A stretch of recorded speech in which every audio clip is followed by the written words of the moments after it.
This is a Squiz podcast. We're your shortcut to being informed. This week, our podcast is brought to you by Woolworths Group. Woolworths Group turns 100 this year. So to celebrate, over the coming weeks, we'll be bringing you some stories from their partners around Australia.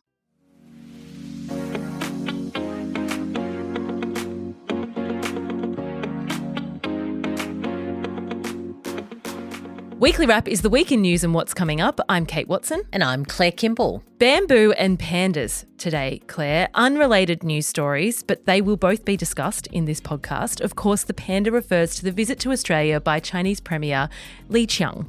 That's the whole thing. Also a bit going on with regard to energy policy and climate change policy. We're going to head to the United Kingdom. We're going to check in with the election campaign there and swimming. Olympic qualifiers were a big news story this week. Coming up, we've got a rates decision. 2 watching recommendations from us this week as well. Yep, one on entertainment and one that's a bit sporty.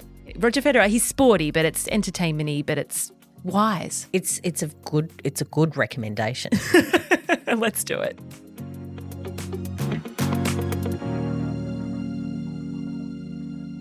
One of the most clicked links this week out of the Squiz Today newsletter was in contention. There was a few. One we didn't like, so we decided not to talk about.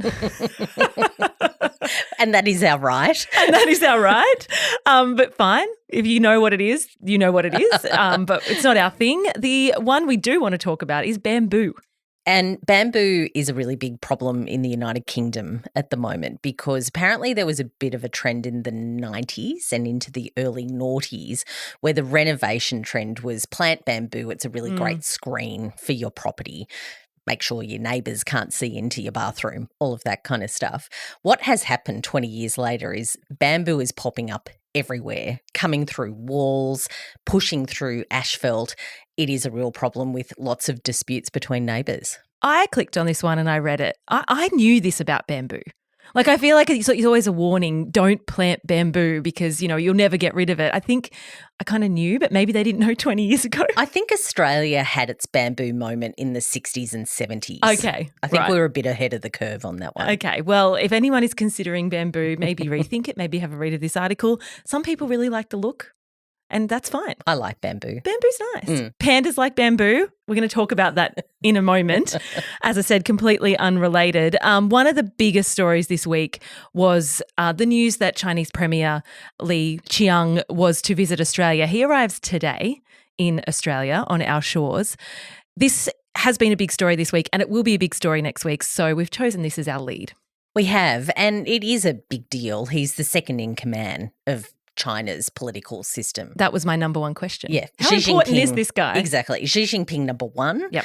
And Premier Li is number 2 in that pecking order. It's also a big deal because it's the first visit by a Chinese premier to Australia for 7 years. Chinese President Xi Jinping hasn't been here in 10 years. So we haven't had a lot of important people from China visiting since 2014. Exactly right. And let's just take a little gallop through the hits and memories of Australia's relationship with China as we get across that decade. I won't go through all of the highlights and the lowlights, you'll be pleased to know. But the main points really are when we got to 2014 with Xi Jinping coming to Australia, he addressed our parliament. It's really seen as one of the apex moments that things were the best that they've ever been between Australia and China at that moment. When President Xi addressed our parliament, this is what he said.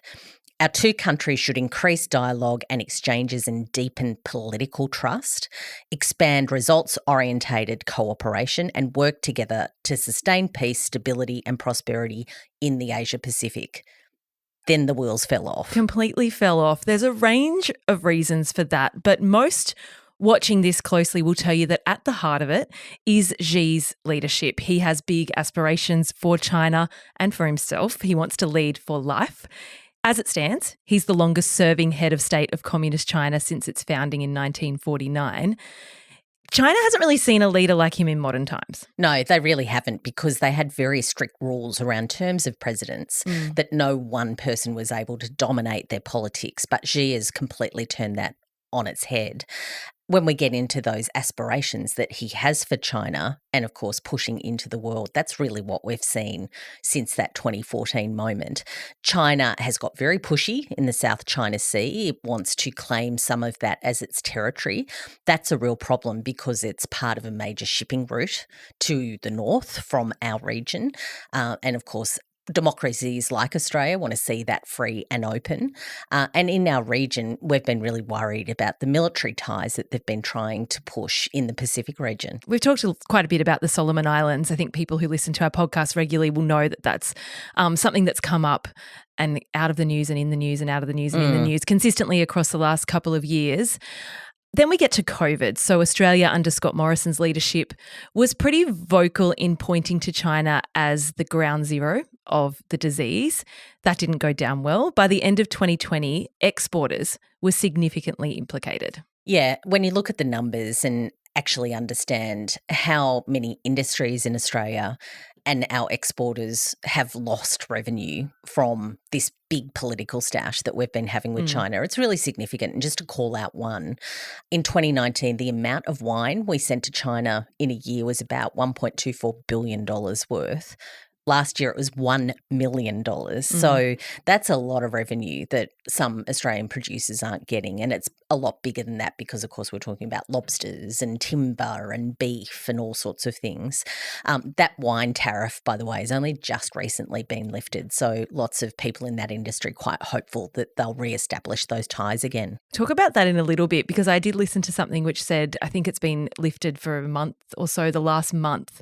They've done $80 million in sales into China. So like the scale of this is huge, but the diplomacy is really important. We'll talk about that in a minute. But since then, of course, we've had a change of government. It's been very deliberate by the Labor government to warm up relations with China. It's been a real effort. I don't necessarily mean that it's that political. It's just that the Morrison government really pushed China, sometimes publicly, mostly publicly, about things troubling our national security. And because of having to do that, I guess it was always going to be difficult for them to repair things with China. It needed a change of government to be able to do that.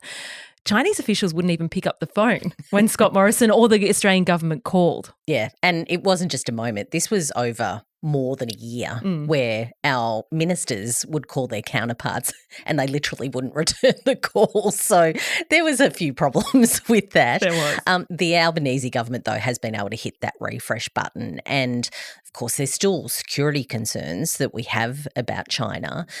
But getting Premier Lee here is just one of those signs that the relationship really is on the up. And, Kate, there's a the pandas. A particular panda-shaped reason. Well, finally, we get to the pandas. So panda diplomacy, I reckon, like, I've been looking at this week and having a little chuckle about it, but it's really quite a very serious diplomatic effort, these pandas. So Wang Wang and Fu Ni, two pandas, arrived at Adelaide Zoo in 2009. There was a decade-long contract for them to stay here. That was extended by 5 years to the end of this year. There's this big question about what's going to happen with them because they're much loved in Adelaide, much loved by the Chinese, and they're really important to China. They're really important to China. So to get the Chinese premier here, his first stop is Adelaide Zoo to go and see those two very cute bears. They're going to have that visit. And there's a lot of sort of tea leaf reading at the moment about what is that visit about? Is there going to be an announcement? Are we going to be able to keep Wang Wang and Fu Ni? Are we getting new pandas? Are we not getting any pandas? All of those combinations of things mean, how is that a reflection of our relationship with China? It's symbolic, isn't it? I guess. And yeah, it is quite a serious thing about what they decide to do with these pandas. So if you've seen anything about pandas this week, that's what that's all about. Whilst Lee is in Adelaide, there'll be a lunch with some of those wine growers that you talked about. Sounds nice for a Sunday, but could it be awkward? Might be a little bit awkward. Certainly what they're looking to do is reestablish big relationships again. As you say, that rush of wine, even just in the last month, is a sign that they can send more to China. So they'll be wanting to double down. I don't think it would be too many harsh words said about why did you do that to us in the past. But I did hear I think it's the CEO or the managing director of Taylor's Wines, obviously a big wine producer in Australia, saying that it's going to be about respect and building trust. Yep. Same, a lobster farmer said the same thing, although not invited to the lunch, but all very diplomatic, all about reestablishing the relationship. And given they're so dependent on the Chinese market, you can understand why. Lee's also heading to Canberra. He'll get a ceremonial welcome. The big one. Okay. All the military out the front of Parliament House. If you're in Canberra and you hear a bit of a boom in the morning, that'll be the cannons going off with the gun salute. So, yeah, it's all happening in Canberra. Then Premier Lee is off to Perth. There's going to be a CEO roundtable with some of our big business people, with the Business Council of Australia facilitating that. Again, talks about cooperation and all of that kind of good stuff for us. Then a visit to a lithium refinery. Kwinana. And you might have heard of it in the news. It gets a fair bit of attention. It's a Chinese-controlled venture. Lots of talk at the moment about critical minerals. There are reasons that will be important to helping the world modernise and decarbonise. It's the energy transition. How will we power the nation? Exactly right.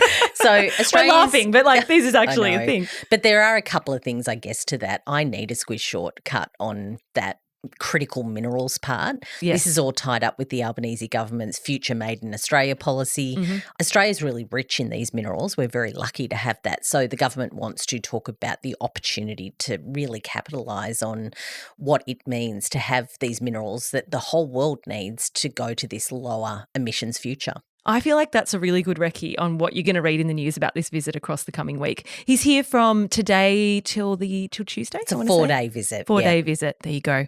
Let's move on to 3 other big news stories this week. A message now from our podcast partner, Woolworths Group. Let us tell you the story of the Baronio family. They're apple and strawberry farmers in Queensland, and they've been partners of Woolworths since 1988. They talk about the partnership as being one that is respectful and honest. John Baronio says it's a relationship built on good communication, and if there was ever a problem, we'd negotiate and sort it out over coffee at the table. That's the quote. It's a great Aussie story. To learn more about the Baronio family, there's a link in your episode notes.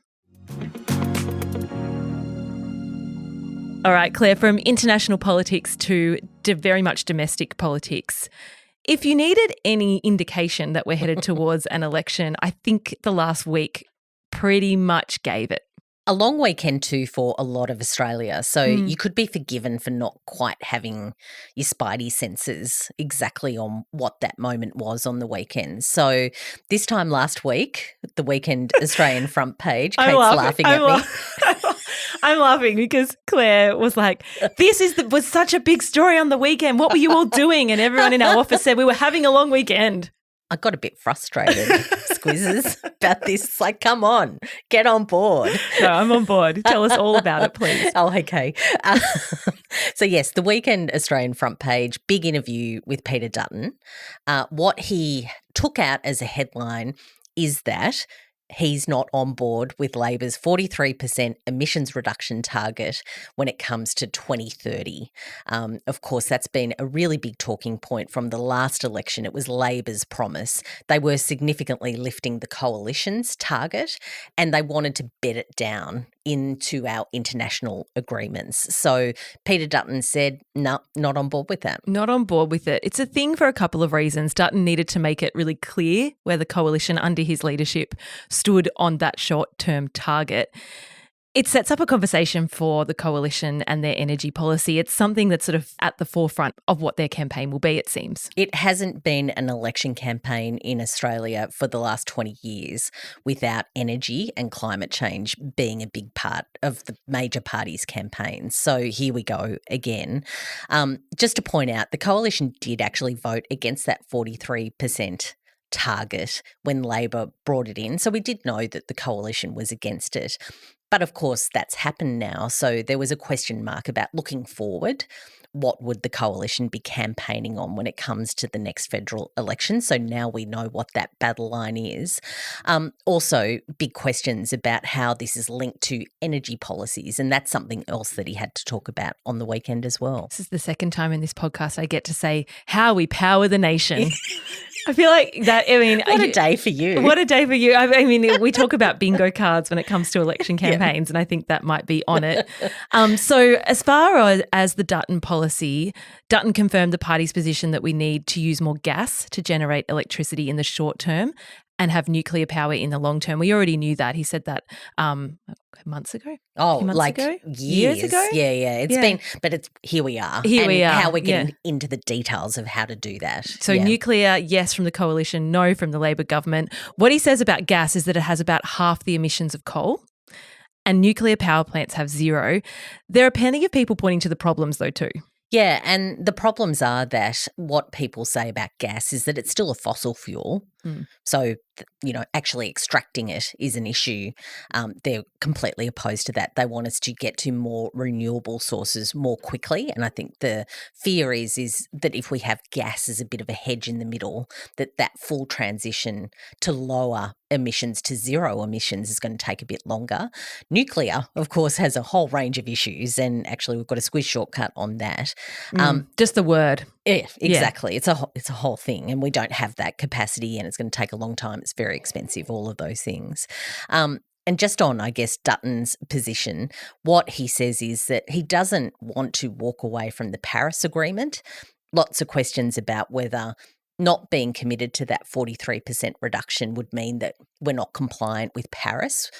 Big overtones of Donald Trump when you say those sorts of words. He pulled America out of the Paris Agreement. Lots of insinuations then that Australia is turning its back on our commitments to global issues when it comes to climate change.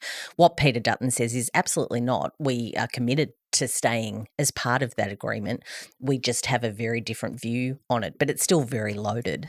And this is where your frustration was. Not frustration, I guess you were just sort of, if you did casually look at the news headlines across the long weekend, you might have got the impression that Paris was off the table for the coalition. The coalition's walking away from the Paris Agreement. And that wasn't the case. And this is why you need to read deeply.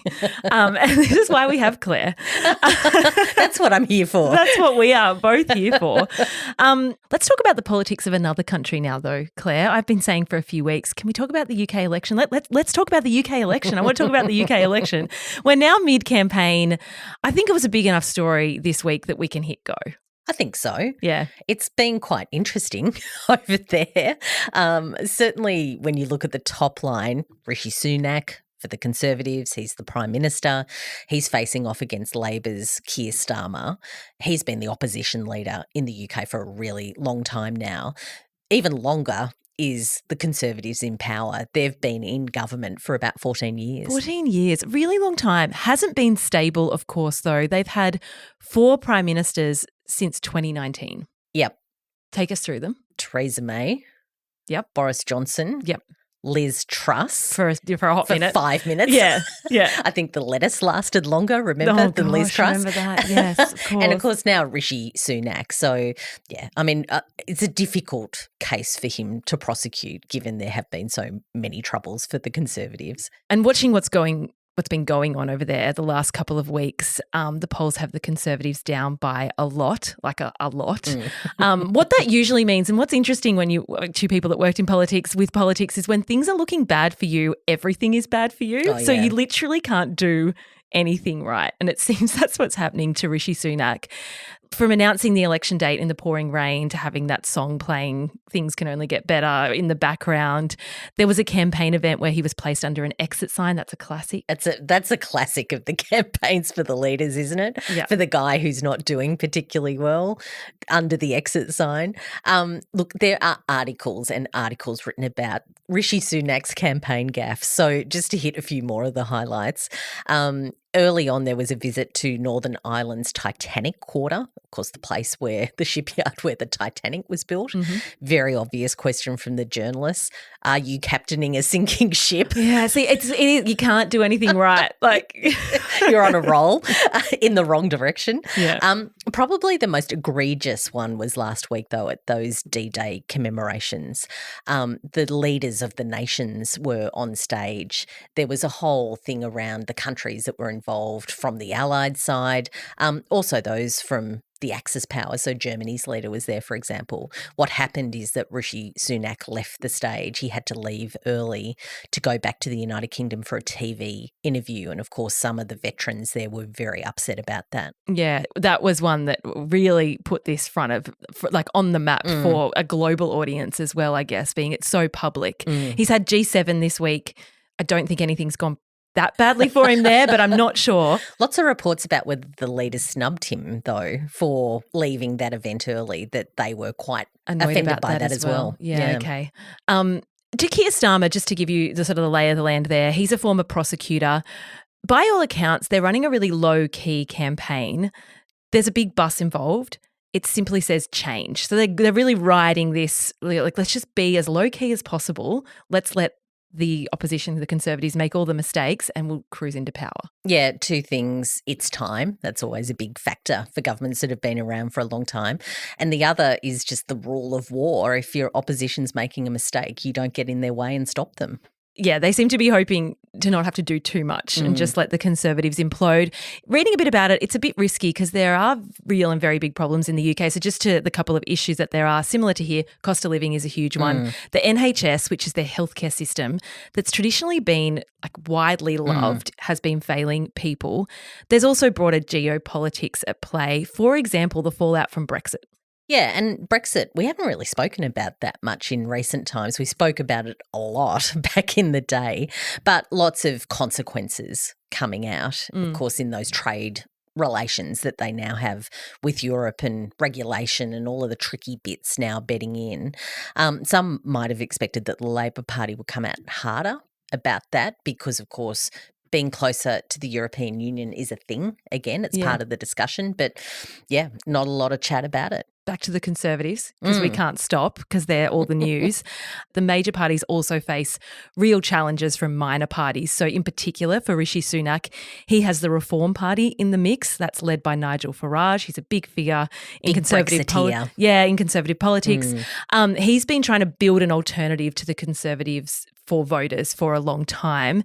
Sunak's trying to win back centre-right voters. He's trying to win back centre-left voters whilst also not bleeding far-right voters to the Reform Party. Yeah, and look, you can't just put people in right, left, centre buckets. I hate that. I do hate that, but it's kind of the way they're talking about it. Yeah, it's a lot more complicated than that. And of course, there's a lot of very local and personal issues in this election. But just this week, some polling came out. It suggested that the public support for Nigel Farage is now at 19%. It's a significant part of the vote. And 18% is what the Tories are polling at the moment. So there you go. That just gives you an idea. Reference, With an election 3 weeks away, we'll be talking about this one again. Other big news story this week has been the swimming qualifying event for the Olympics that was held in Brisbane, Claire. I watched a lot of it. You watched a lot of it. Wasn't it so moving, the stories? Look, our swimmers are always going to have a very special place in our heart because it's an event that we do very well in. Yes. So we're quite engaged about it. Pretty much every Aussie kid is expected to be able to learn how to swim. So we've all done it. We've all done it. Yeah. So it's a really lovely thing. These kids, though, and into their the older swimmers, God, it's a slog. Oh, it's amazing what they do. And I mean, I think just watching the way they did the coverage, Nine, this year, they crossed to the parents in the stands and the stories, the Paralympian parents' stories. And I think it was really moving, the coverage, and so many great examples of people doing pretty incredible stuff for very little credit. But this was their week. Yeah. The big takeouts from the week are Ariane Titmus, of course. She broke a world record.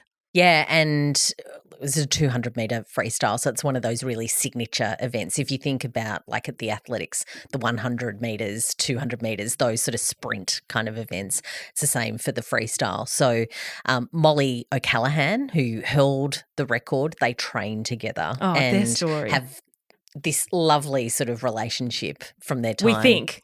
They were very friendly. I was looking for the cracks as well. It's like, I think they genuinely like each other. I think. I mean, who knows? But just an incredible story. Dean Boxall is their coach. He's their coach. He coaches both of them. They're both trying to win that event. One breaks a world record, the next one breaks it, one breaks the world. It just goes like that. It is quite a story. There's some magic that he's obviously doing up there. Absolutely. His swimming team, the other athletes that he coached have done very well as well. So there's something he's doing absolutely right. I'd love to talk to Dean Boxall one day. Let's try and manifest let's put that out there. Yeah. Cam McAvoy as well. He is the only male swimmer to qualify for 4 Olympics. So if you're thinking about Cam McAvoy and you go, didn't he retire? He did briefly, and he's come back and he's swimming in the 50 metres. Also, we have never won, the men have never won a medal at all in the 50 metre free. Like not a gold medal. We've just not won a medal. We've not won a medal in the 50 metre. Absolutely staggered by that. Yeah, we're not sprinters. There you go. So he'll be trying to do that, and he's a very real chance. The interesting thing about him is that he has completely overhauled his training regime. He swims less. He does other sports, and it's a whole. I think in swimming, certainly, in sport generally, people are really looking at what he's done. He's beefed out a lot, so he's bulked up quite a bit, and looking at how he's trained and how he's changed the way you can train to be the fastest swimmer in the world across 50 metres. So that's the story. And Tim Hodge, our Paralympian, broke his own world record in the men's 200-metre individual medley. He's amazing also. It's all happening. One more night of qualifiers tonight, Channel 9, as I said, and then Paris 2024 starts on the 26th of July. We can't wait. What's coming up, Claire? We've already mentioned Chinese Premier Li's visit to Australia. He'll arrive this afternoon, as we said. Also, this afternoon, evening time-ish, is Trooping the Colour. It's the annual military parade, really big deal in London. All the royals come out onto the balcony. It's a big public spectacle. Basically, it's marking the reigning British monarch's official birthday. Is Kate going? Dunno. Don't know if Kate's going. The palace hasn't confirmed either way. They have not confirmed. The hope is that she will. She wasn't able to get there for the rehearsals. Of course, she's tied to the military. She has some positions where she oversees some of the units, not in a practical sense as a figurehead. So they're hoping that she does get there for the actual event. There you go. On Monday, the RBA will meet on interest rates. Lots of speculation about whether we could be in for an interest rate rise now. We went from, is there going to be an interest rate cut? Now it's all about, no one's talking about a cut. No. Everyone's talking about a rise. Larissa and I did a really good job, I think, last week of going across all of that. So we won't recap, but that certainly is going to be the topic of discussion as we head into the news week. That announcement on interest rates from the Reserve Bank would be 2:30 on Tuesday afternoon. On Wednesday, the US has the federal holiday for Juneteenth. Juneteenth is something that I've only really recently come across. I'm sure people way smarter than me and more knowledgeable on these things have been well aware of it. But what it does is commemorate the ending of slavery following the Civil War in the United States. That was in 1865. On Thursday, I'm getting through it. On Thursday, it's the Australian Cybersecurity Summit, the Walkley Awards for Excellence in Journalism. We'll pay attention to that. Always interested in that. A couple of people's birthdays. Yours. Mine. Your birthday is on Thursday. You share a birthday, or actually, Nicole Kidman shares a birthday with you. Well, she was there first, so I think I share it with her. That's true, actually. It's probably the way that true. It goes. It's my 50th. So, yes, there'll be a couple of glasses of champagne, I reckon. As you listen to this podcast, Claire and I will be at Claire's birthday lunch. We will. I'm very much looking forward to that. Yeah. Just back to Nicole Kidman for a moment. Oh, sure. She's turning 57. Yeah. Friday marks the start of the school holidays for those in Queensland and the Northern Territory. It's also the winter solstice, the shortest day of the year. And look, we talked in our production meeting. I want an explanation on this. You seem to have become our guiding light on these weather phenomenons, the astrological moons and comets and all sorts of things. I think I specifically said that it hurts my brain to think about it too much, but it's just the shortest day. It's just the shortest day of the year, Claire. Fine. It's something about it's just dark. It's just darker than most days. It's a poor effort on your part, but anyway. Sorry, let's move on. My recommendation this week is a video from The Hollywood Reporter. I'm still on the Nicole Kidman theme. It's an hour long, so it's more like actually sitting down to watch a TV show. It's a conversation between Naomi Watts, Nicole Kidman, Jennifer Aniston, Jodie Foster, Brie Larson, Anna Sawai, and Sofia Vergara, who is hilarious. Yeah. It's all about acting, about their careers, about the tough parts. It's cozy. It's so cozy. They seem to genuinely be interested in each other. They have a really interesting conversation about acting. Like, it is pretty detailed on acting, but I felt like I was sitting there with them. Really well done. The expectation, or certainly my expectation anyway, is that all of these people know each other really well. But usually they don't. If you listen to the Smartless podcast, of course, 3 really significant actors who have been in everything, and they interview other actors, and most of the time they haven't met. And I'm always sort of interested about how have you not come across each other? So, yeah, get a room full of very smart and successful women together from their experience in holidays. I've only seen short clips of it, but some interesting conversations. I did really feel like I was sitting at the table listening to their conversation. It was so well done. So a link to that is in your episode notes, but yours is about Roger. Roger Federer. So he made a speech last week at a United States university at Dartmouth. It was their commencement ceremony. He got an honorary doctorate thing. He's like, I've only been on a US campus like once before and now I'm a doctor. So anyway, but he talked at length about 3 really big themes, and it's gone a bit viral because of this really practical Roger, like the wisdom of Roger. First point, being effortless is a myth. He worked really hard. Because that's kind of what people say about him. Yeah, like the way so you cash. play is, Yeah, no, he worked really hard. It's only a point. So his view on that is like, when you look at what he did, he lost so many points in his tennis career. You have to move on. You have to look forward, leave the past behind, get on with the next bit and make it a success. Also, life is bigger than the court. It's like, just don't ladle yourself with work. Think bigger than that. Life is just so much more. I saw a clip, and is this because I haven't seen the whole thing, but is this where he talks about like tennis is not perfect? Tennis is not You can perfect. never be perfect. Yeah. Yeah. And he He's very had that clever. reputation of being very, very perfect. And yeah, he's saying, I worked really hard. I wasn't perfect. I just made the most of it. And here we are. How long is the 25 minutes. Oh, I can deal with that. It's Yeah, a good one. it is. And I think both of us had the experience this week where we were on Instagram seeing the clips of both of our recommendations. So I saw the clip of the Hollywood Reporter roundtable. You saw the clip of Roger Federer. And then we both went and watched the actual thing. And watching the whole thing is just so much better. You just get so much more from it. Totally. So, you know, if you want to just watch the clip, get it. We're all busy. But both of those things were really worth seeing the full bit. Those are our recommendations for the week. Claire, it's been a long podcast. We might leave Squiz Press out this week. We don't have anything. It's my birthday. Well, yeah, that's Let's just go with that. next Thursday, not now. No. If you want to send wine, our address is on our website. That's our public service announcement. Thanks for listening to Weekly Wrap. We'll be back next week.